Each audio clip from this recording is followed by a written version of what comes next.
leave a like and subscribe. Wanted for murder in 3 states. Clyde Champion Barrow, age 25, 5 feet 7 inches, 130 pounds, hair dark brown and wavy, eyes hazel, light complexion. Bonnie Parker, companion of Clyde Barrow, 4 feet 10 inches tall, 85 pounds, hair dyed red. This pair is dangerous, and their car is known to be an arsenal on wheels. She reads romance and movie magazines and writes poetry. He fancies himself a musician, plays the saxophone. Entertainment history will record that in the closing months of 1967, a motion picture rose to inordinate and frightening importance on the American and international scene. The film was based on the exploits of Clyde Barrow and Bonnie Parker, America's most wanted criminals in 1934, and of Captain Frank Hamer, the Texas Ranger who tracked the pair down and put an end to their bloody careers. Because of the film's instant and spontaneous global influence on young people, their behavior, their dress, their hairstyles, their language, even on the film medium itself, the motion picture has raised certain sobering questions. Was this film and others like it just another transitory fad for audiences that need to be shocked to feel any kind of emotion? When viewers in Tokyo, London, and New York City applaud and cheer at the death of law enforcement officers on the screen, is it just more fuel for the violence that grips our cities? The document you are about to see will be as factual as 3 decades of research can make it. We will examine the crimes, the criminals, and the man who put an end to their brutal killing. We are searching for answers to these questions. Is the cult of Bonnie and Clyde cause or effect, or both? Is it escapism or a sedative? Is it myth or madness?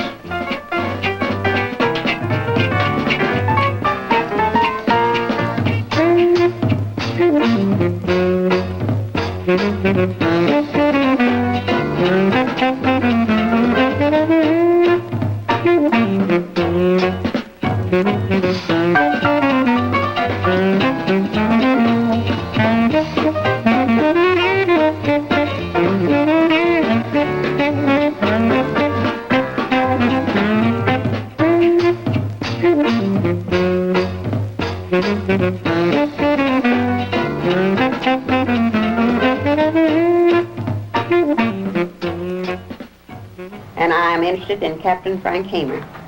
I was wondering if there is any way to get in touch with Mrs. Hamer.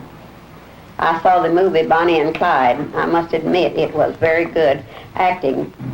Saturday, the 2nd of March, Mother took me down to the Star Telegram, and I saw the pictures of the real Bonnie and Clyde and read about all their cronies.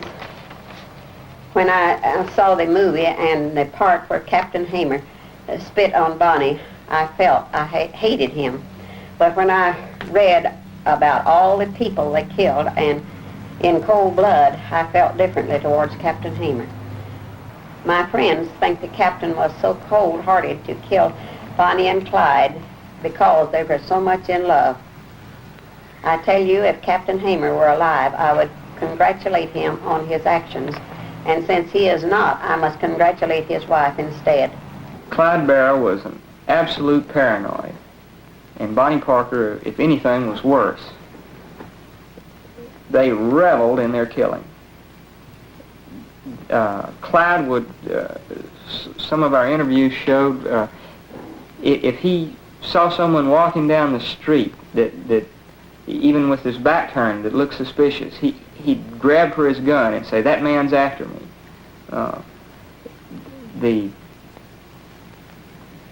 If you can say that human beings can be animals, they were as close as you can come to it. The mythology that is grown up about them, I'm sure can never be squelched, but the truth of the matter is that they didn't deserve it. I saw the picture just so that I could know what it was about, and they just glorified crime and everything that they had done, made the young people think that it was just right to kill, that it was just all right. But they were real bandits, and they would kill you just with the blinking of an eye without even thinking. They were just terrible characters, both of them were. And this delicate little thing here belonged to Bonnie Parker. It was tailored for Bonnie Parker. It was designed for her. Short stop, easy to handle in a car, whip around in a hurry, out the window this way or this way. 20 gauge semi-automatic Remington shotgun. There's not any question of what this gun here has killed some people, because the morning they killed the 2 highway patrolmen at Grapevine, the first shots were fired with this gun. And this was in her lap the morning they were killed in Louisiana. As a matter of fact, when the officers raised up and told them to throw up their hands, were peace officers, this gun came up over the windowsill, and that's what triggered the shooting. In 1934, this was called a farm to Market Road. It's in Louisiana, near the little town of Gippsland. This area has changed little in 30-odd years. The taller pines were cut, but others have thrust their branches up to replace them. Here ended the last mile for public enemies Clyde Barrow and Bonnie Parker. There had been many deadly detours before this spring morning. Joplin, Texarkana, Logansport, Wichita Falls, cold-blooded murder in Grapevine, Hillsboro, Atoka, Oklahoma, bank robberies leaving behind murdered and maimed witnesses. For Captain Hamer, one of the nation's most famous lawmen, it meant the end of months of dogged tracking. Contrary to consequent newspaper and dramatized accounts, Hamer never saw Clyde or Bonnie until the moment he demanded their surrender. And this gun belonged to my father. He had it, or ordered it special. It isn't a specially built gun because they made these guns for law enforcement officers at the Peace Officer Equipment Company in St. Joseph, Missouri. The only difference in this and a standard 35 Remington is that this 20-shot clip, they took off the old 5-shot clip, put on the 20-shot clip for law enforcement officers, because if they were engaged in a long pursuit in automobile, it was difficult to change clips and etc. So they equipped this gun with a 20-shot clip. And he got this gun for one purpose and one purpose only, and that was when he got on the trail of Clyde Barrow and Bonnie Parker. Nobody knew them better. Relentless, methodical, he searched their deserted hideouts for every fragment of information, better to know their habits. No clue was too small for his study. He talked with anyone who had seen or had spoken to them. He knew their brands of whiskey and cigarettes. From their camps and target practice, he knew their guns and their ability to use them. Like the Barrow gang, he drove a Ford V8, and like Clyde and Bonnie, lived in the car most of the time. I wanted to know what they were thinking. He began by doing detective work. He knew that in order to catch criminals as elusive and as cold-blooded as Bonnie and Clyde, that he had to learn just what they were made up of. Well, naturally, I was just worried to death about him all the time, but I knew he was going to do it because that was his life and his what he had, he just was hired to do that. And I was scared to death about him, but he always said he'd be all right. There wasn't anything happen to him. He'd be all right for me not to worry. But that's just useless to say things like that, because a wife does worry if she cares anything about her husband. What was the climate of the times that spawned Clyde and Bonnie? America in the early 30s was a hungry America. The stock market crash of 1929 had left millions stunned and jobless.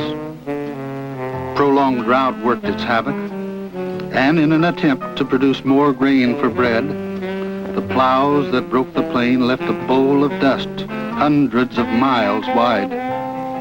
A depressed economy closed banks, sent many to bread lines, others to government-sponsored work projects. This was a bad times for the United States. They were in the middle of the Depression. There were lots of poor folks, lots of uneducated people that had to work, and instead of getting the education, and it was a time when law officers were well, in our time they called them the fuzz, and in those days they called them the laws. Just like we've got our people who disrespect the law, there were a lot of people back in those times who did also. But they weren't like Bonnie and Clyde. To begin with, you know, they expected something for nothing, and we can't get anywhere with that in life. You know, we've got to work for what we get or inherit what we get some way or another. And they tried to steal, and that's a principle, of course, that we try to, honesty, we try to instill in all young people, you know, pays off. And to the value of a human life is important. And to them, a life didn't mean anything. They had just seen kill as to talk to you. Honor comes first, you know. If you're hungry, most people will help you, as they did here. I was working for the public here, and there were many people that were helped, that they didn't rob banks and they didn't cheat and do things of that kind. With the Depression in full swing and Prohibition just behind, the United States was having its worst crime wave. It was an era of notorious individual criminals in the United States: Capone, Pretty Boy Floyd, Machine Gun Kelly, John Dillinger, and Clyde and Bonnie. Clyde Champion Barrow was born March 24th, 1909 at Tellico, Texas, the son of an impoverished sharecropper trying to feed 8 children on field hand wages. He went to school off and on, through 5 grades, then quit to join a gang of car thieves and small-time robbers. Bonnie Parker was born in Rowena, Texas on October 1st, 1910. She was an A student, finished high school. She met Clyde in January of 1930, and they fell in love instantly. A friend of the two lovers described them thusly: he was a little man. What he liked about Bonnie was that her Lilliputian dimensions made Barrow, to himself, seem big and strong. For Bonnie Parker was a mite of a thing, 4 feet 10 inches tall, 85 pounds light, and with a tattoo on the inside of her thigh, commemorating her marriage to a man serving a life sentence in prison.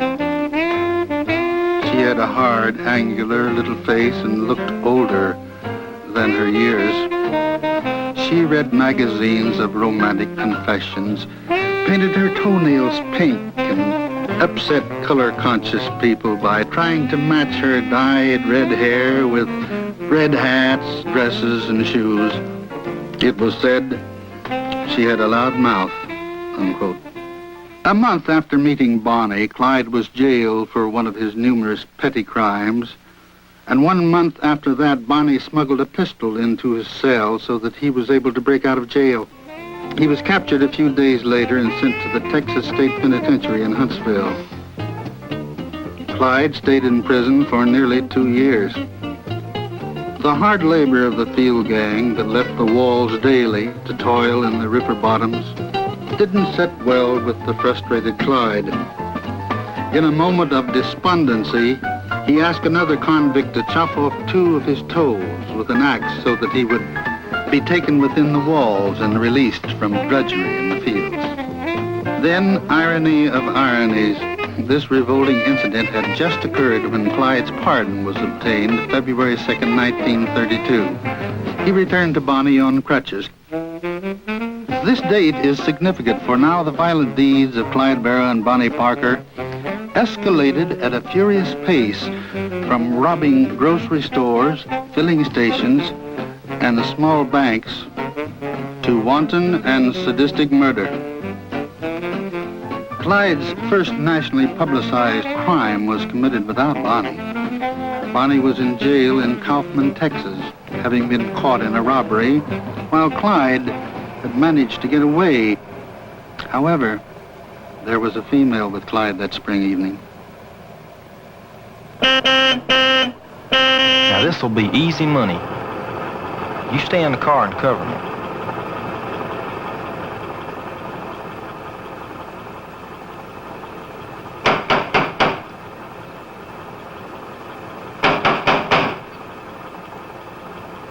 Hey, open up, old man.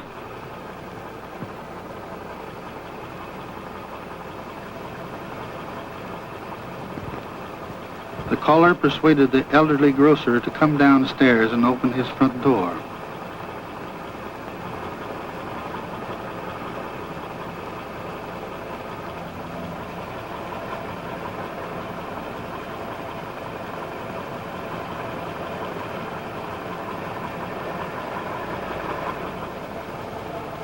Give us some gas. And your money.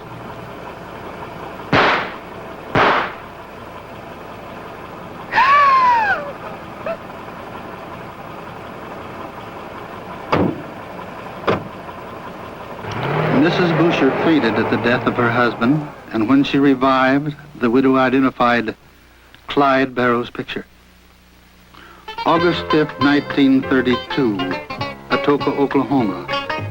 Bonnie has been released from the jail and rejoins Clyde. But there is a third member of the gang waiting, Raymond Hamilton, notorious in his own right.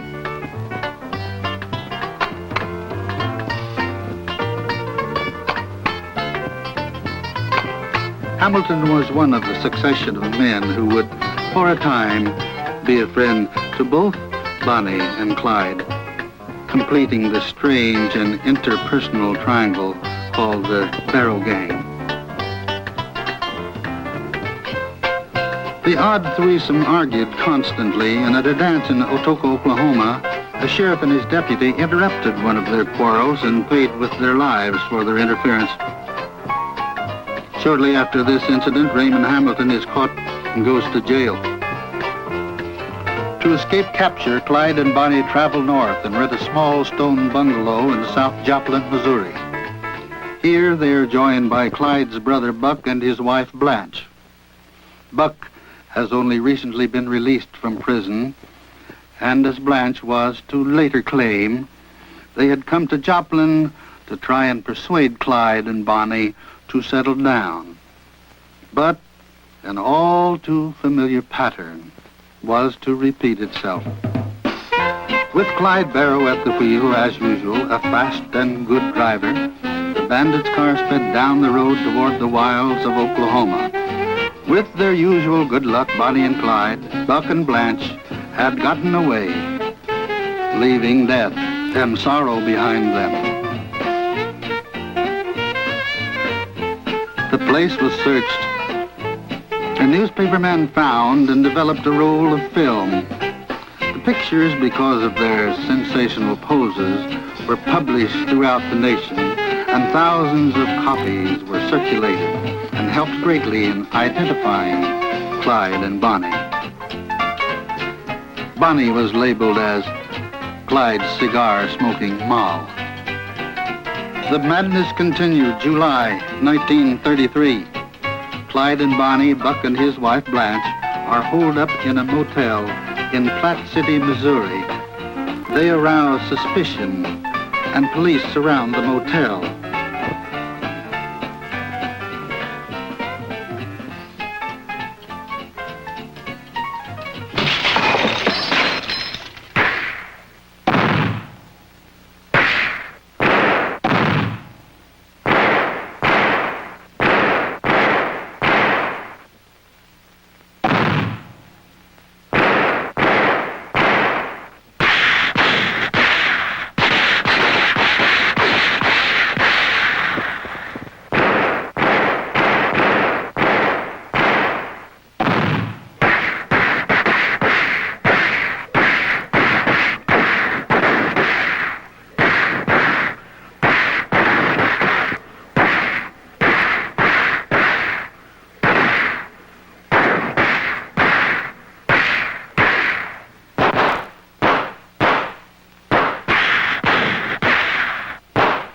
fugitives escape, but Buck is mortally wounded.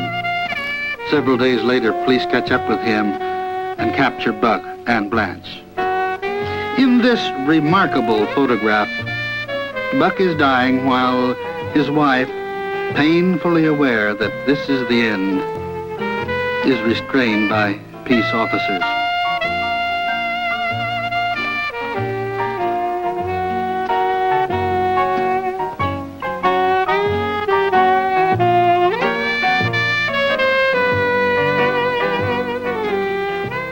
As this picture was being snapped, Bonnie and Clyde were about 200 yards away, escaping through the woods. What actually got Frank Hamer on the Barra Parker case was when Clyde and Bonnie raided the prison for him at Huntsville, and 4 or 5 prisoners were allowed to escape as a result of their raid. During most of this time, Clyde's running mate, Raymond Hamilton, was serving a life sentence at Easton State Farm near Huntsville for murder. Even though Hamilton and Barrow had many fistfights over Bonnie, Clyde and Bonnie planned to help him escape. On the morning of January 16, 1934, guards led the prisoners out into the cotton fields along the Trinity River Valley. One of the convicts slipped unnoticed behind a log where he picked up a .45 caliber pistol. Raymond Hamilton, Henry Methvin, Joe Palmer, H.B. Bybee, and another prisoner backed away from the guards. From the highway nearby, Clyde and Bonnie roared toward them. In a barrage of nearly 100 shots, one of the guards was killed. 5 prisoners escaped. Lee Simmons, head of the Texas prison system, was enraged over the brutal killings and escape of the prisoners. He wrote about it in his book, Assignment Huntsville. I lay awake nights until I had worked out a plan to bring the Clyde Barrow gang to justice. I needed an experienced and dependable man to put on the trail of Clyde and Bonnie, then stay on it until they were either captured or put out of business.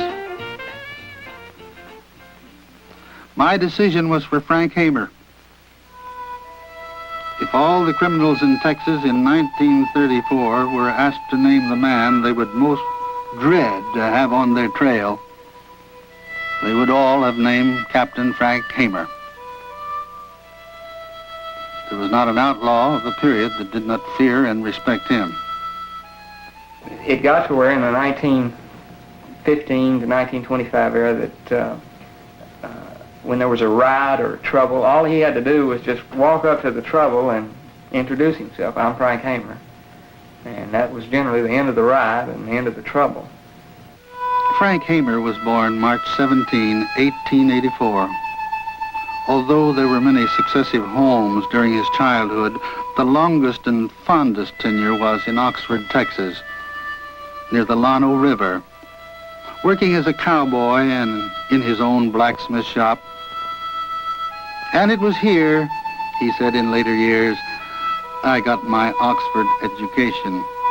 I, Francis Augustus Hamer, by occupation a cowboy, do hereby acknowledge to have voluntarily enlisted this day, 21st of April, 1906, as a private in the Ranger Force of the state.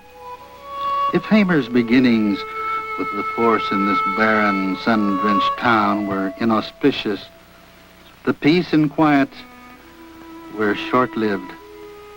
In the next 2 decades, Frank Hamer tangled with wire cutters, horse and cattle thieves, bank robbers. He was called to every corner of the Lone Star State, but it was in the West that his star would ascend. The briefest history of what is known as the bandit troubles in Texas and Frank Hamer's involvement in this decade of turbulence can be found in Walter Prescott Webb's The Texas Rangers. I quote, in 10 years, there were 11 presidents of Mexico, all of whom succeeded through revolution and some through murder. In one period of 4 years, 1911 to 1915, Mexico had 9 presidents. One of them served 28 minutes. Naturally, the repercussions were felt along the Texas border. Add to this a world war in which Mexico was reputed to be pro-German, and then Prohibition. These 3 factors, Mexican revolutions, World War, and Prohibition, kept the Texas border in a constant uproar from 1912 to 1920. The Rangers already had their hands full with smugglers, but never until Prohibition was smuggling so profitable or so easily engaged in by those of limited means. After special duty with the United States Prohibition Service, Frank Hamer was promoted to captain. Then, in rapid succession, transferred to Austin as captain of Headquarters Company. His reputation grew as he led his men in cleaning up the oil towns of Mejia, Ranger, and Borger. Known to have participated in nearly 100 individual gunfights, to have killed 53 men defending himself and others in the line of duty, wounded 17 times, and left for dead on 4 occasions. He was the best, most fearless, and most efficient peace officer Texas ever had. And to J. Edgar Hoover, he was one of the greatest law officers in American history, unquote. This was the man the head of the Texas prison system would ask to capture Clyde Barrow and Bonnie Parker. The blatant midday raid on a prison and the gunning down of the guards infuriated Lee Simmons, who was head of the penitentiary system in Texas. He went to Hamer, and Hamer agreed to get on the case, a great personal sacrifice to himself. Well, it was a personal sacrifice for Captain Hamer to take this job, but he has been an officer all of his ever since he'd been old enough to, and he felt like he owed it to his country to rid the state of Texas and, well, might say the United States of criminals like Bonnie and Clyde. And he had fought criminals all of his life, and he knew that they were murderers. Easter Sunday, 1934. Hamer has been on the trail of Bonnie and Clyde for 50 days and nights. And then another incident, all too familiar to Hamer, enrages a nation. It is aroused and impatient with so many cold-blooded murders. An elderly farmer, William Schieffer, recovering from a fine Easter dinner, examines his flower beds. The cars drive by in front of his farm, which lies along the highway between the city of Dallas and the town of Grapevine.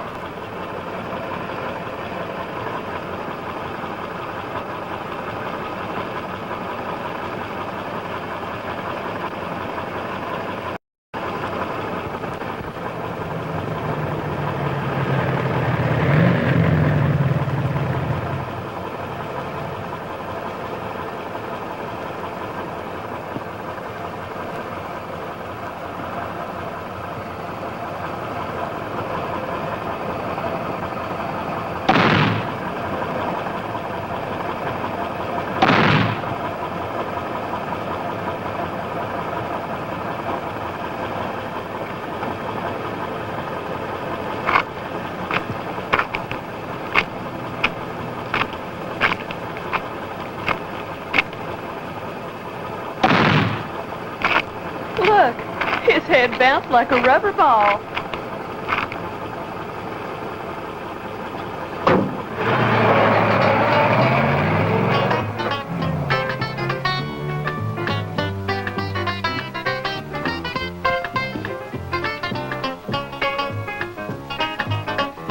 Fingerprints found on the bottles were those of Clyde Barrow and Bonnie Parker. Recalling Bonnie's slaying of the officers in cold blood, Frank Hamer remarked, "She was, begging your pardon, a bit of a female dog." unquote. The dozen proven murders, there must have been 2 or 3 times that many that they actually killed, but 80% were law officers, and some of the others were killed as bystanders when they were actually after law officers. It wasn't a disrespect for the law, it was an absolute psychotic hatred of the law that these two people had. April 6th, Miami, Oklahoma. Bonnie and Clyde, accompanied by Henry Methvin, get stuck in the mud near Miami, Oklahoma.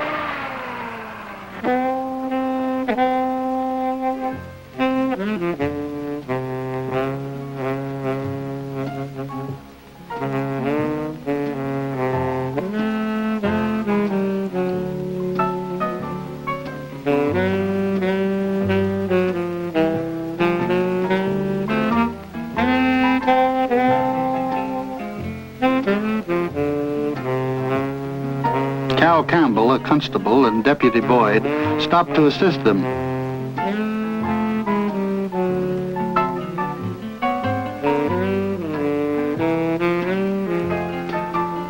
Well, you folks seem to be needing some help. We don't need any help from the law.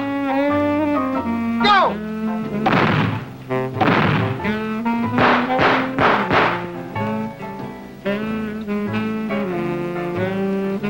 The wounded man was taken on a wild 14-hour ride before being released. Well, it's been so long ago. In 1934, What happened? Sophia I was Cook sitting out in the of Ruston, swing. Louisiana, and an acquaintance were taken for a ride they'll never forget. And waiting to go back to work.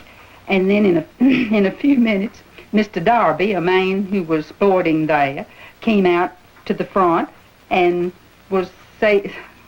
said that someone had stolen his car, and he wanted to borrow my car to go catch him.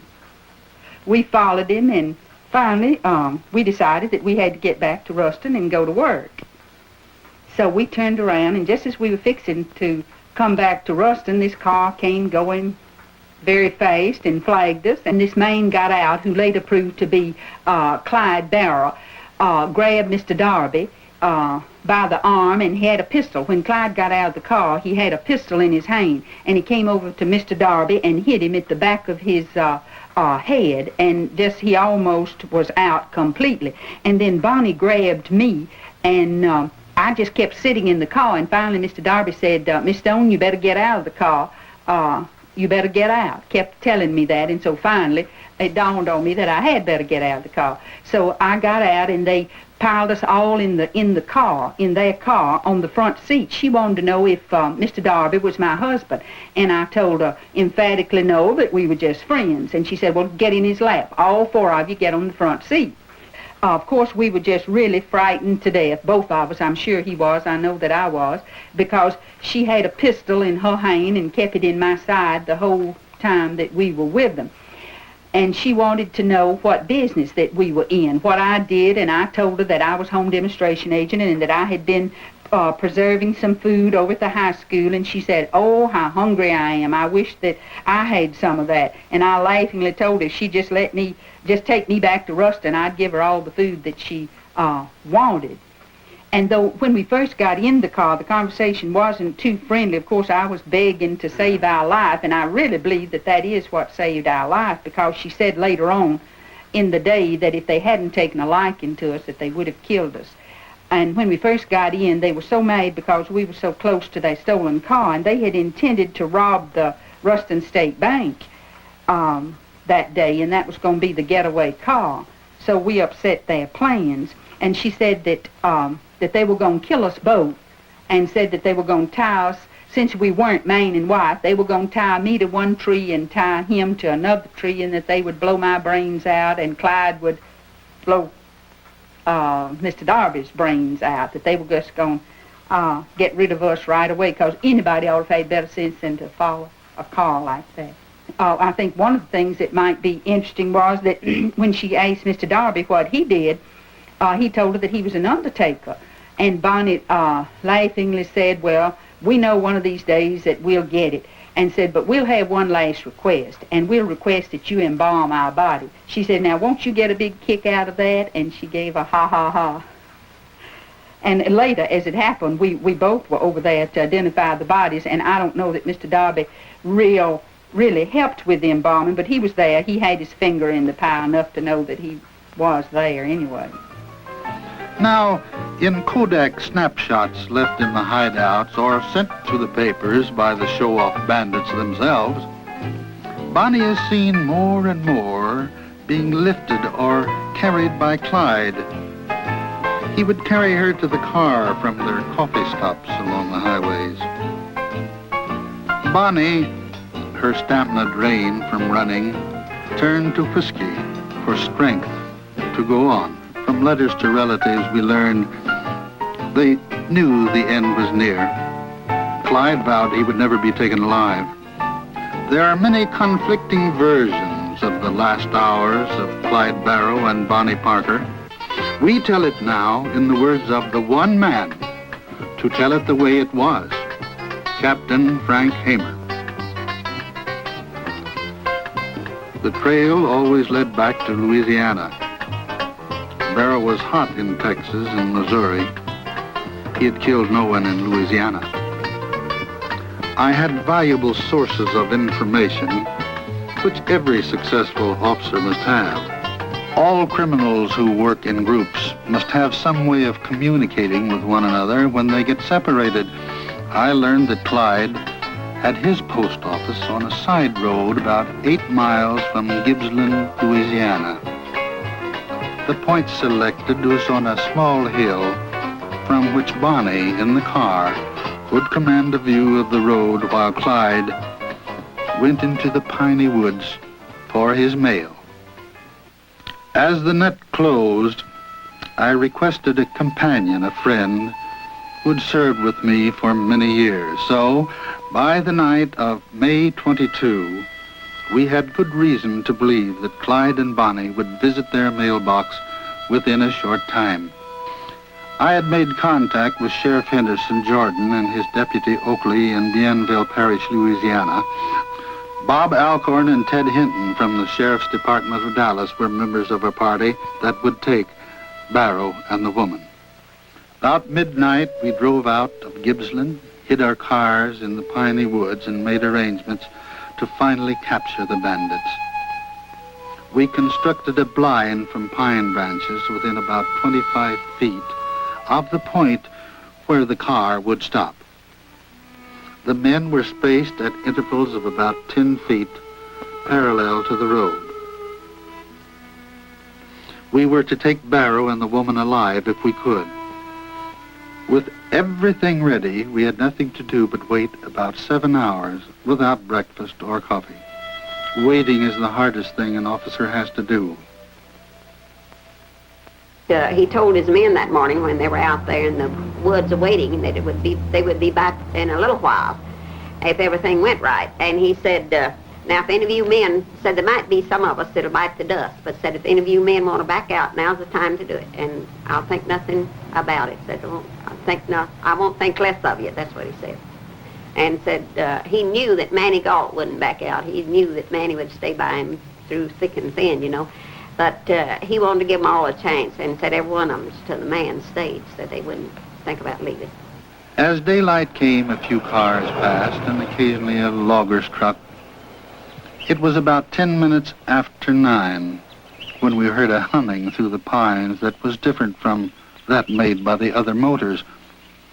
A car was coming from the north at high speed, singing like a sewing machine. We heard it when it must have been 3 miles away.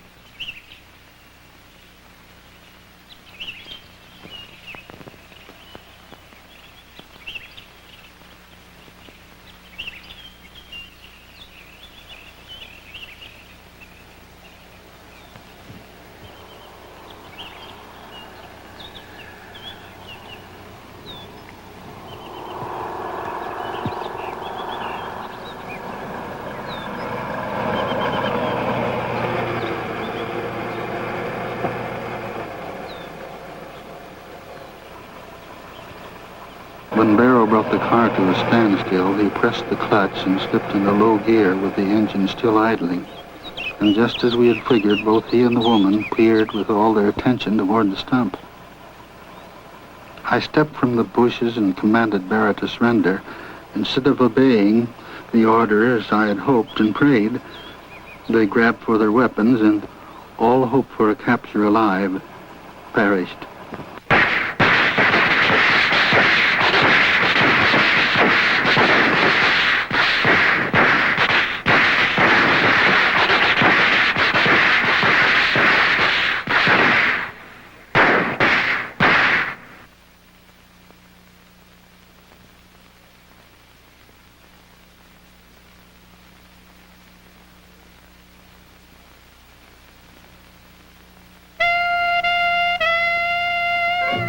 Somewhere along the line, something went wrong in their minds, of course, that made them such outlaws and made them have such a feeling toward the law, because they wanted something for nothing, and that they knew that the officers stood for what was right. Clyde Barrow was absolute paranoid, and Bonnie was, if anything, worse.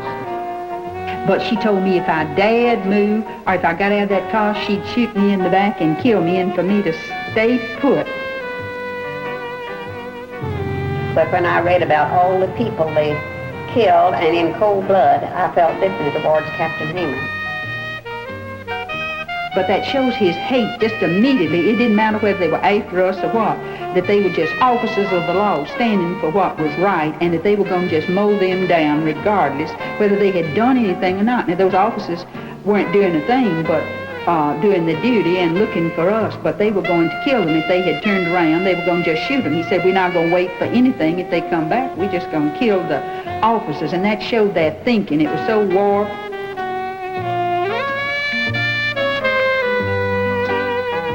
Examination proved the car was an arsenal.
Thus, on May the 23rd, 1934, the news was flashed over the wires that the killers, Bonnie and Clyde, had come to the end of their trail in the piney woods of Louisiana.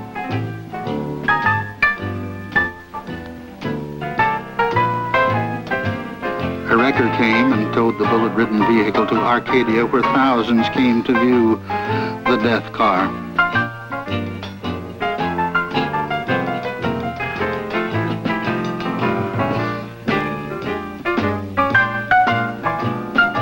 Harassed officers, busy undertakers, thriving restaurant owners, and people everywhere breathing a sigh of relief at the finish of Clyde Barrow and Bonnie Parker.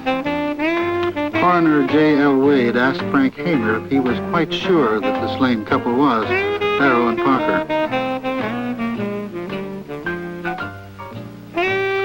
Pull off his left shoe and you'll find his big toe is cut off.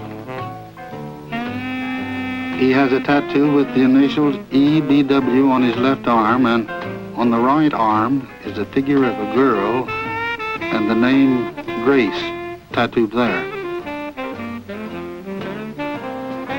If you look at her right thigh, you'll find a tattoo, a double heart with an arrow stuck through, and the name Bonnie tattooed in one heart and the name Roy in the other, just above her right knee. Just before sunset on May the 25th, 1934, Clyde Barrow was buried on a chalky West Dallas hillside near his boyhood home. Although Bonnie had indicated in one of her poems that she wanted to be buried beside Clyde, her mother refused. She was buried in a steel casket the next day, alone, at the West Dallas Fish Trap Cemetery. The quartet sang Beautiful Isle of Somewhere. Bonnie's mother chose the poem, written by Bonnie, that would mark her grave. The flowers are all made sweeter by the sunshine and the dew. So this old world is made brighter by the lives of folks like you. Unquote. Thousands of letters and telegrams poured in praising Frank Hamer. He was applauded by the press and honored on the floor of Congress. Special resolution was passed and the Texas legislature passed a similar tribute. One man sent a telegram which simply said, "I feel a damn sight safer driving around at night now thanks to you." Captain Hamer had actually retired from public service when he was asked to go on the Bonnie and Clyde case. He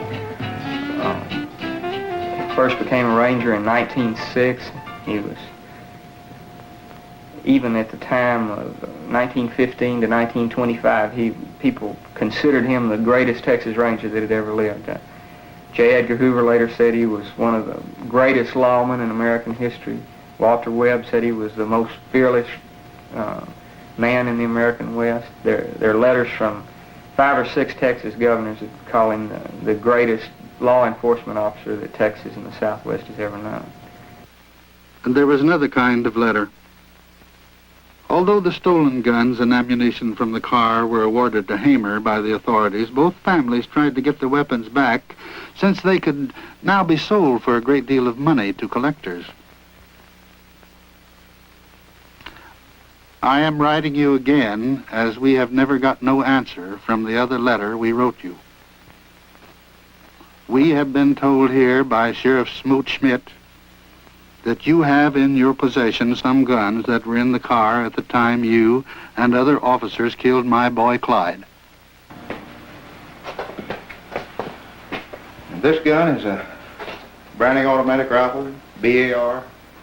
I guess every ex-GI in America knows what this is. This was in the car with Clyde and Bonnie, along with another one just like it. They stole this gun from the National Guard Army in Beaumont, Texas. It's a pretty powerful weapon, and I'm sure they used it with some telling effect up at Joplin, Missouri, because the Missouri police up there had an armored car that was dismantled with the gun, and I'm sure it was one of these.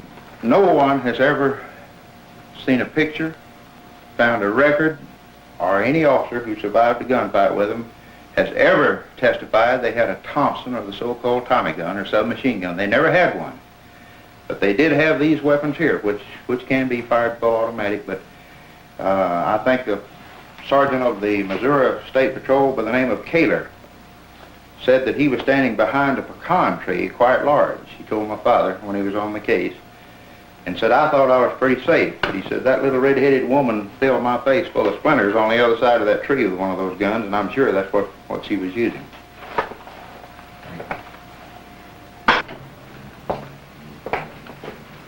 Now this is a horse of another color. This is a 10-gauge Winchester lever-action shotgun. You don't see too many lever-action shotguns. You don't see too many 10-gauge shotguns. This gun belongs to Clyde Barrow. And this gun was in the car with him the morning he was killed over in Louisiana in 1934. Now I would suspect that probably he used this gun in some of the fights he had with peace officers, getting away from them, probably when they had them in close quarters up in Joplin, Missouri, and other places. Of course, he had it quite a long time. This gun was in the car the morning they were killed in Louisiana. This splotch on the receiver of this gun is the last blood that Clyde Barrow and Bonnie Parker ever spilled. It's their own. When it comes to writing about Bonnie and Clyde, it seems that every writer uses a different set of facts, or particularly motion picture writers prefer to work with no facts at all. This makes it very difficult to get at the truth about Bonnie Parker and Clyde Barrow. Now here today in the studio, we have set up a rather unique method of getting at the truth about this pair. What you see here is a lie detector, commonly called, or preferably called, a polygraph. This man is Floyd Hamilton. And we're going to give Floyd a lie detector test and ask him some of the most controversial questions about Bonnie and Clyde. But first, I'd like to establish Mr. Hamilton's association with Bonnie and Clyde, with the Barrow Gang. Floyd, you were released from prison when? July the 2nd, 1958. 1958. And how long were you in prison? Approximately 20 years. 20 years. What prisons were these? Leavenworth, Alcatraz, and Texas.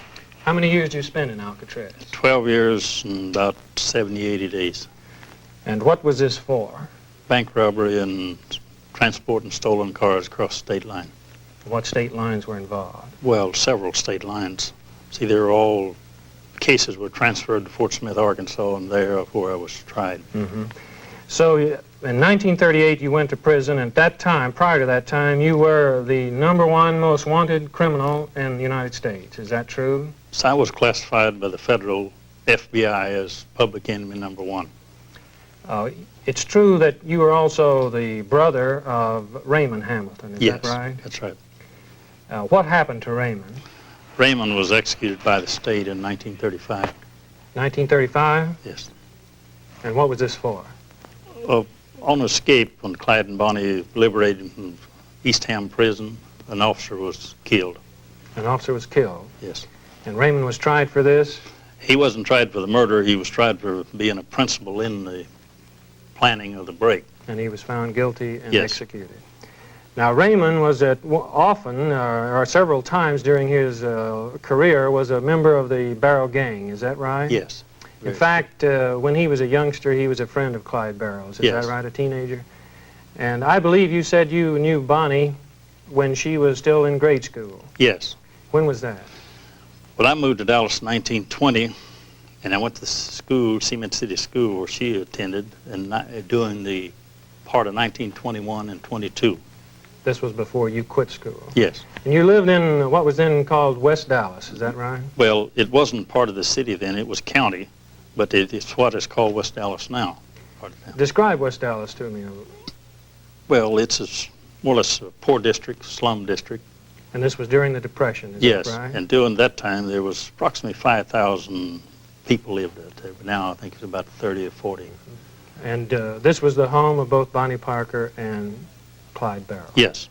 See, Clyde and Bonnie, including myself, moved to Dallas during the 20s, and we all moved in West Dallas.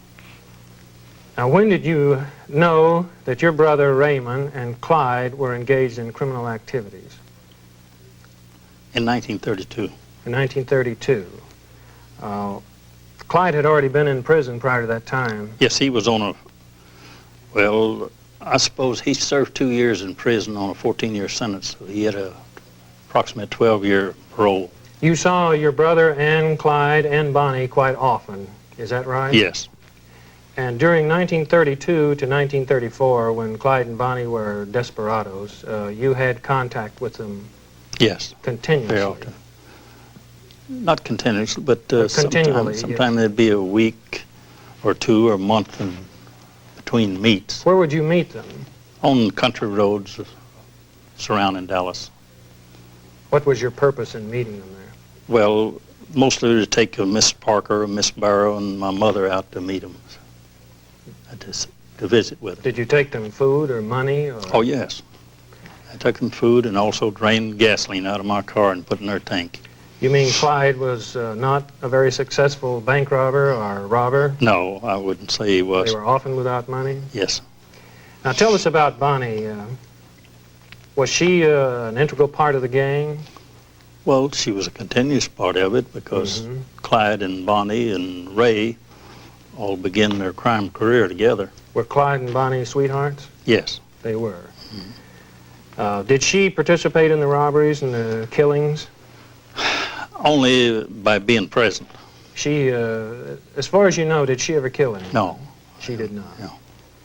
Did they tell you about their robberies and their killings when you met them on these country roads? Well, after each crime was committed, gun battle or what you might call it, run-in with the law, well, we would question them and they would tell us their side of the story. And no one ever said to you that Bonnie participated in the shooting or that she ever killed anyone? No, never did.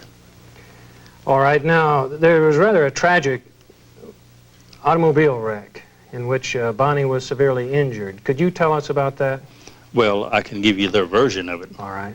They were running at a high rate of speed up in the panhandle of Texas and one night, and a bridge was washed out, no lights, and they run off into the riverbed or creek bed or whatever it was there, and the car turned upside down on them and caught a fire and trapped Bonnie under the car, and farmers living nearby come out and turned the car over and got Bonnie out, but she was burned very badly on one leg. Is that all? One leg was burned, Yes. or other parts of her body, just the leg? Mostly one leg. Her right leg, was that right? Well, I don't You remember. recall. Did you ever see her leg while it was still burned? No, I didn't see it was burned, but directly before it was healed up real good, yes. Did they go to a doctor? Did they have access No. to a doctor? What did they do? They went to Missouri and rented a apartment, or a garage apartment, and Was that when Buck and Blanche came up to stay with them? Buck was released from prison. He bought an old Mormon automobile, and he and Blanche went to Missouri to front for him. This is Buck Barrow, the brother of Clyde, right? Clyde's brother. And they shot themselves out of a trap there in Missouri, didn't they? Yes, the A few days later? officers came out to investigate. Now, these officers testified at my harboring charge in 1935. In other words, I heard both sides. I heard Clyde's side and the officer's side of the story. And it was similar. That they went out to investigate something suspicious that people had called, and they didn't know that it was Clyde and Bonnie. And one or two officers got killed. Well, back to this, we'll get to that in just a minute. Back to this burn that Bonnie suffered. Did she come out of this as a cripple?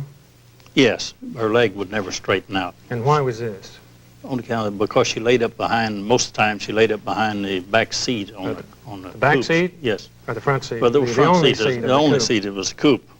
They usually rode in coupes at that time. It only had a wider space behind the back seat, and she would sleep up behind the back seat and lay up there because sitting in the car, the seat would...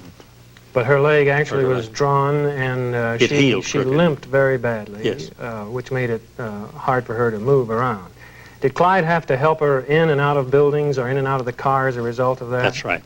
Tell me, how did they live? Where did they sleep? Where did they eat? They slept in cars, and they would eat out of drive-ins or country grocery stores. Country grocery stores. How about their bathing facilities or bathrooms? That would take baths in creeks or streams out in the countries. And the restroom was the bushes, is Yes, that that's right? right. Not a very glamorous life. No, it wasn't. I can assure you that because I went through some of it. All right. Now, you served 2 years in prison earlier, and what was that for? It was 1935, 1930. That was conspire to harbor Clyde Barrow, Bonnie Parker, and my brother Raymond. That's when Bonnie and Clyde broke Raymond and others out of the Eastham prison. Is that right? Yes. How many people actually served time for harboring or having knowledge of that break? There's either 19 or 20 of us. And that included both of the mothers, Bonnie Parker's mother And my Clyde mother. Barrow's, and your mother, and Raymond and your brother. Yes. How does it feel, Floyd, to be a desperado, to know that the police have orders to shoot you down on sight? It's the most miserable life that a man could live. You live this life in the same way that Bonnie and Clyde did. Yes, I practically lived in an automobile, day and night. Were you afraid? Yes, I was afraid. Why do you think that Clyde killed so many officers? Well, that wouldn't be a simple answer to a question to answer. However, I think it was through fear and disrespect, that he was afraid of being caught and linger in the death chamber house. You think he was afraid of being executed? Yes, being executed or killed by the police. Well, I think that's enough time on that right now. What we need to do is move on to this lie detector, and if you'll take off your coat now, we'll take a couple of minute break, and then we'll come back and start the lie detector test. All right.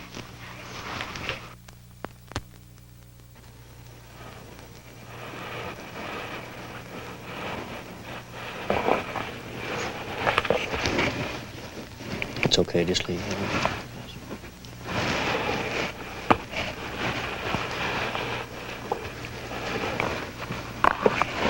Mr. Hamilton, during the test, I want you to sit just like you're sitting now, facing straight ahead. When I ask you to, I want you to close your eyes so you can concentrate on the questions better. Please answer all of my questions with a simple no or yes. If during the test your right arm actually goes to sleep or gets uncomfortable, you let me know and I'll be glad to take the pressure off, but please do not move either hand.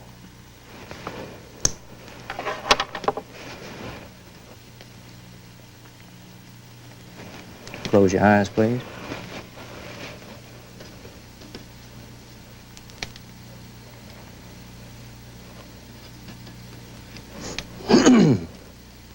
I'm ready to start the test.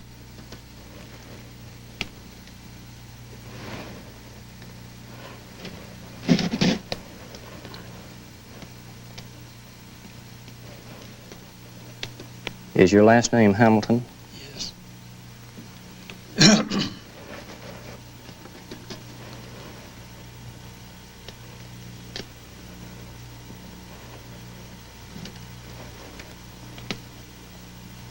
Were you born in 1908? Yes.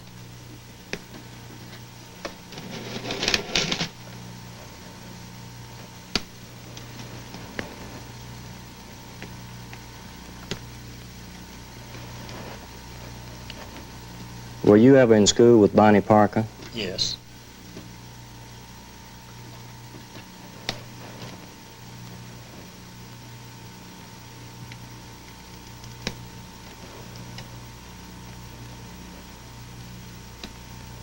While you were in school with her, did you ever hear anyone say that Bonnie was a girl of bad virtue?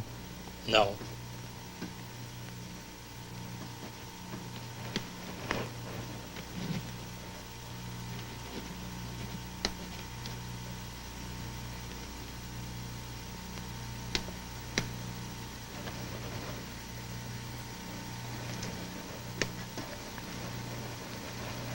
Are you wearing a white shirt? Yes.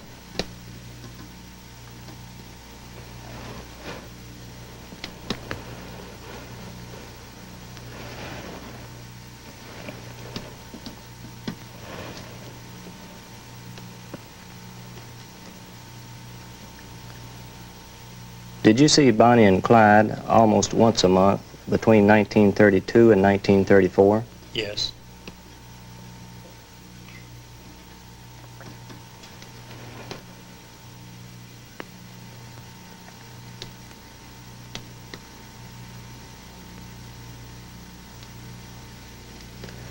To your knowledge, did Bonnie ever kill anyone? No.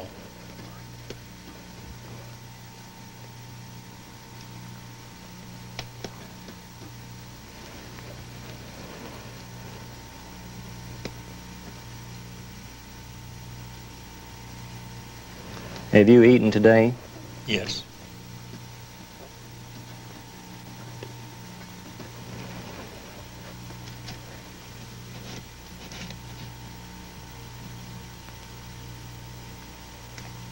Did you ever see Bonnie smoke a cigar? No.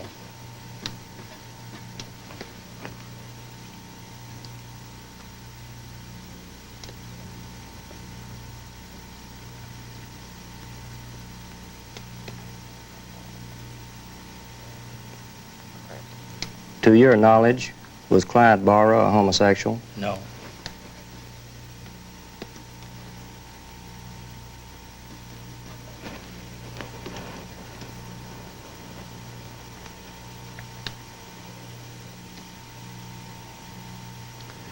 To your knowledge, was Bonnie Parker a nymphomaniac? No.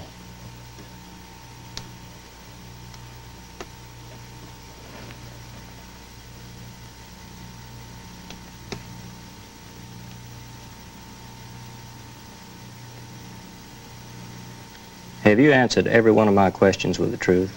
Yes.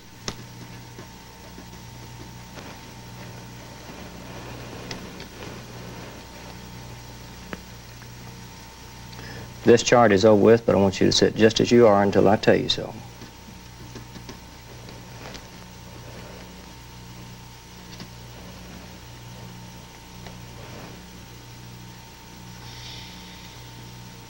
Okay. The man who conducted the polygraph test that you've just seen was Mr. William B. Burnham of Dallas, Texas. I'd like to talk with Mr. Burnham now about the results of that polygraph test. Mr. Burnham, you made this test and another test this morning, is that right? Yes, that's correct. You, in other words, you corroborated the test that we made on camera with another test under ideal polygraph conditions. Yes, of course, the first test, the real test will run first and then followed up with this filmed test. This was in this studio, but just with you and Mr. Floyd Hamilton in the studio. No one else around, no lights, no camera. That's right, only myself and him. All right, now you've had a chance to review your findings from both those polygraph tests, and in general, what would you say? Generally speaking, in my opinion, the test is inconclusive. Inconclusive? Yes. Let me go further here. The question regarding whether or not Mr. Hamilton was in school with Bonnie Parker. Yes. It's my opinion that he told the truth when he answered yes, that he was in school with Bonnie Parker. Also, that he answered truthfully the question, did you ever see Bonnie Parker smoke a cigar? His answer was no. I do not think he ever did see Bonnie Parker smoke a cigar. Some of the other questions, there was some response to the questions which, in my opinion, there could be two reasons for this response, either due to the lapse of time between the instances or the association with Bonnie and Clyde and the time that the test was run. He does not really recall what the situation was, or else Mr. Hamilton lied. Mm-hmm. So, Mr. Burnham, you're saying that we can't be sure that Mr. Hamilton told the truth or remembered on all the answers that he gave us. Is that right? That's correct. That's your summary? Yes, and that we cannot be sure. It's inconclusive. All right. Thank you very much. Pleasure having you with us.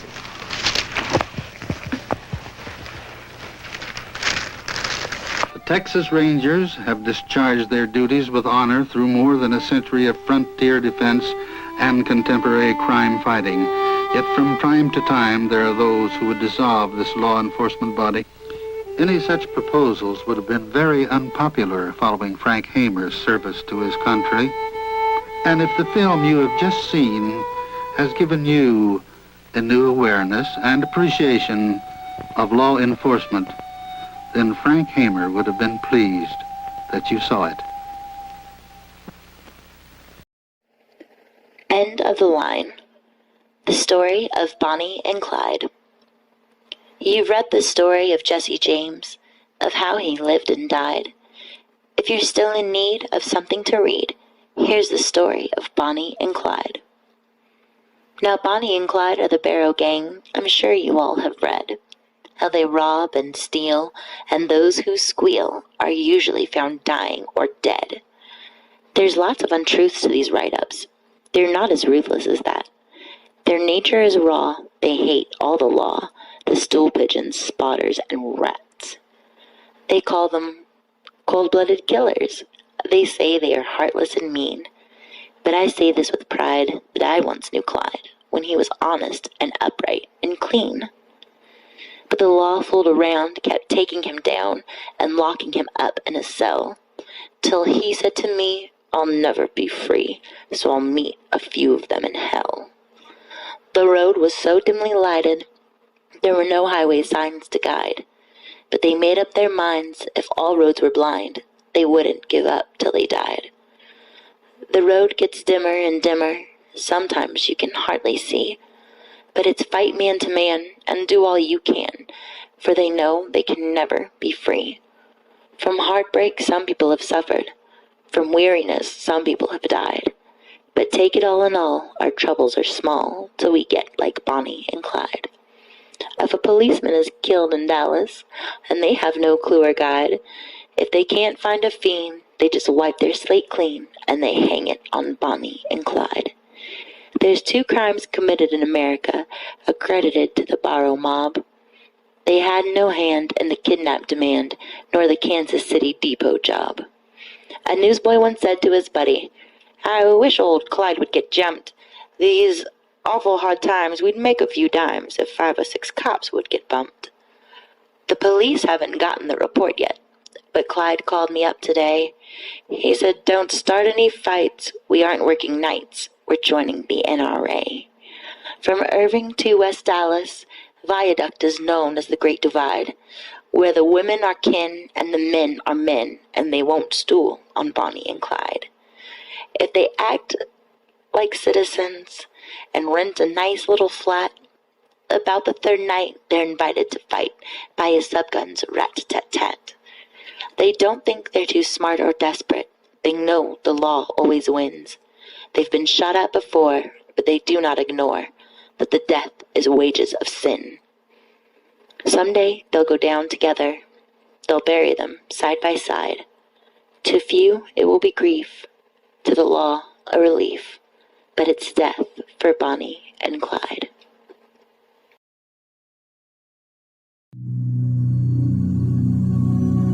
Thank you for watching. If you enjoyed the video, please join our Facebook group. It's called Krays Crime Lords of London. We're a friendly moderated group with over 1,000 Kray and other celebrated gangster videos available for view. There's also thousands of images in the photos sections. The link for the group is in the YouTube description section. I hope we see you there soon. Leave a like and subscribe.